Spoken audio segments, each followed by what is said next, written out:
یہ جو چھوٹے چھوٹے جملے ہوتے ہیں نا، یہ بھی اصل میں اسی چیز کی نشانی ہوتے ہیں کہ آپ کسی کے بارے میں ایسا جملہ اگر تو آپ فوراً سے کہتے ہیں نا بس الحمدللہ، اللہ تعالیٰ نے دیا، اللہ تعالیٰ ان کو نصیب کریں، پھر تو گڈ ہے. لیکن اگر آپ فوراً سے اس طرح کا کوئی جملہ بولتے ہیں نا کہ اچھا اس کے پاس ہے، اس نے کہاں سے لے لیا، اس کے پاس اتنے پیسے کہاں سے آئے ہیں، تو اس کی کوئی شکل ہے ایسا کام کرنے والی، اس کے اندر کون سی خوبی ہے، تو اٹس مین کہ آپ کے اندر حسد جنم دے رہا ہے، لے رہا ہے. ٹھیک ہے، یہ حسد کی ہی نشانی ہے، جس کو آپ جس طرح طریقے سے مرضی جسٹیفائی کر لیں.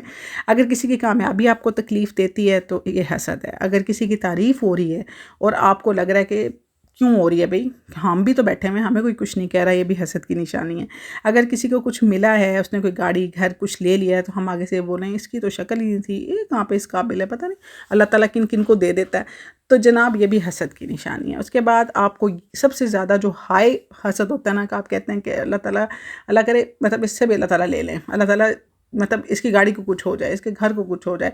یا پھر ہم بعض اوقات اتنا ہو جاتے ہیں کہ ہم دوسروں کو اتنا کوئی برا سمجھنے لگ جاتے ہیں اور خود کو اتنا اچھا سمجھنے لگ جاتے ہیں کہ ہم کہتے ہیں کہ یہ تو اتنا برا بندہ ہے، تو اس کے ساتھ اللہ تعالیٰ اتنا اچھا کیوں کر رہے ہیں، اس کے پاس گاڑی کہاں سے آ رہی ہے، اس کے پاس گھر کہاں سے آ رہا ہے، مطلب اس کے بچے اس کو کیوں نہیں کچھ کہہ رہے، اس کے گھر میں اتنا سکون کیوں ہے.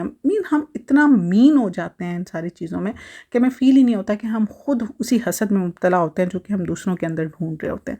بعض اوقات ہمارا ایکسپریشن جو ہے نا، جو ہمارے اسٹیٹ آف مائنڈ ہوتی ہے نا، وہ ہمارے ایکسپریشن کی صورت میں ظاہر ہوتی ہے. راستے میں کوئی ملا ہے، کسی نے بڑا اچھا بڑا پیارا سوٹ پہنا ہوا ہے، تو ہم نے اس کو ایکسپریشن کیسا دینا ہے. اب اگر وہ مطلب ہو سکتا ہے کہ وہ یہ سوچ رہا ہو کہ یہ بندہ میری تعریف کرے گا، اور آپ بس صرف اس لیے کہ میں کیوں اس کی تعریف کروں، یہ بھی حسد ہے.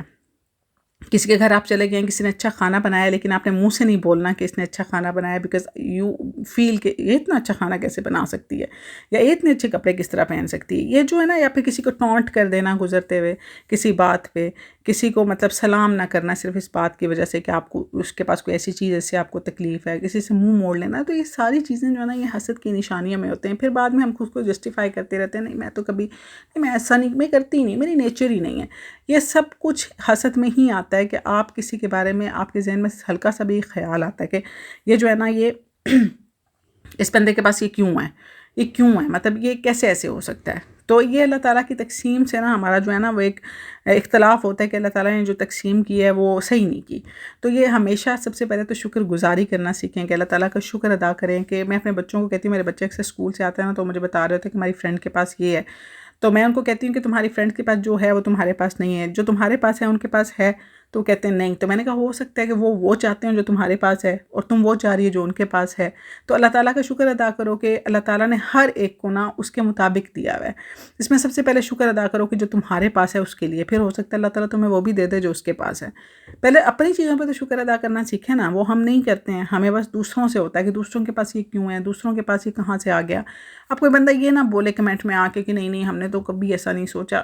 ہر بندہ کہیں نہ کہیں، میں یہ نہیں کہتی ہمیشہ، زندگی میں کبھی نہ کبھی کسی نہ کسی موڑ پہ ضرور اس سچویشن سے گزرتا ہے. مجھے اپنی ساری سچویشنز یاد ہیں کہ میں کب گزری اس چیز سے، اور واقعی مجھے فیل ہوا کہ ایسا نہیں ہونا چاہیے تھا، ایسا کیوں ہوا ہے.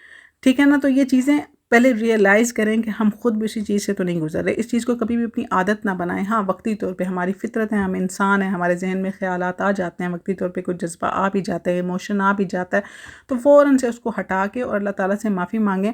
میں ایک حدیث شریف کا مفہوم ہے کہ ایک دفعہ پتہ نہیں کیا ایک بچہ گر گیا، مجھے کمپلیٹلی یاد نہیں ہے، میں آپ کو ایز اے اسٹوری بتا دیتی ہوں. تو ان صحابی نے نا شیطان کو کوسا. تو آپ صلی اللہ علیہ وسلم نے فرمایا کہ کبھی بھی شیطان کو مت کوسو، کیونکہ جب تم شیطان کو کوستے ہو نا تو وہ پھول کے نا بہت بڑا ہو جاتا ہے، وہ خود کو بڑی چیز سمجھنے لگ جاتا ہے کہ دیکھو میں کتنا بڑا ہوں. فوراً سے اللہ تعالیٰ کا شکر ادا کرو یا اللہ تعالیٰ سے معافی مانگو، تو اس سے شیطان جو ہے نا وہ بالکل چھوٹا سا ایک مکھی سے بھی چھوٹا ہو جاتا ہے کہ وہ سمجھتا ہے کہ میری تو اوقات ہی نہیں ہے. اس وجہ سے سب سے پہلے مطلب دل میں شیطان کو بڑا مت ہونے دیں. فوراً سے اللہ تعالیٰ سے معافی مانگے کہ اللہ مطلب غلطی ہو گئی، ہم نے یہ چیز ہمارے اندر آئی، ہمیں معاف کر دیں، ہم آپ کی رضا پہ راضی ہیں. اس کے بعد کبھی بھی اپنی چیزوں کو جسٹیفائی مت کریں، پہلے بھی میں نے بولا. اس کے بعد دعا کریں، فوراً سے اس بندے کو دعا دیں کہ اللہ اس کے پاس جو کچھ ہے اس کے پاس رہے، سلامت رہے، اللہ اس کو نصیب کرے، اور اللہ تعالیٰ ہمیں بھی ایسا عطا کر دے. ٹھیک ہے نا. یہ جو چیزیں ہوتی ہیں، چھوٹے چھوٹے گیسچرز ہوتے ہیں، یہ فوراً سے آپ نے اسی ٹائم کہتے ہیں نا اپنے اسی ٹائم شیطان کو جو ہے نا آپ نے ختم کرنا ہے اپنے اندر سے، اور اسی ٹائم آپ نے اللہ تعالیٰ کو یاد کرنا ہے، اللہ تعالیٰ سے معافی مانگنی ہے، اللہ تعالیٰ کو بولنا ہے کہ ٹھیک ہے میں مطلب جو کچھ بھی ہے میں اس پہ راضی ہوں، میرے پاس جو کچھ ہے وہ تیرا دیا ہوا ہے، اس کو بھی جو دیا ہے وہ تو نے دیا ہے، اور تو سب کو دے سکتا ہے، تو مجھے بھی وہ دے دے جو اس کے پاس ہے۔ تو ہمیشہ سب سے پہلے اپنے اندر جھانکنے کی کوشش کریں، کیونکہ بعض اوقات ہم خود ہی اتنے ٹاکسک ہوئے ہوتے ہیں کہ ہم دوسروں کو کیا کہیں ہم خود جو ہے نا خود کو جسٹیفائی کر رہے ہوتے ہیں کیا کہ نہیں دوسرا ہم سے حسد کرتا ہے، نہیں دوسرا ہم سے یہ کرتا ہے، دوسرے کو یہ مسئلہ ہے ہمارے ساتھ، جبکہ ہم خود بہت زیادہ مسئلوں کا شکار ہوتے ہیں۔ تو آج کا جو دن تھا، آج کی جو ویڈیو تھی، وہ اپنے اوپر سپینڈ کرنے کے لیے ضرور سوچیں اس بارے میں کہ آپ اور میں کہاں کھڑے ہیں، کہ ہم بھی اسی چیز سے تو نہیں گزر رہے۔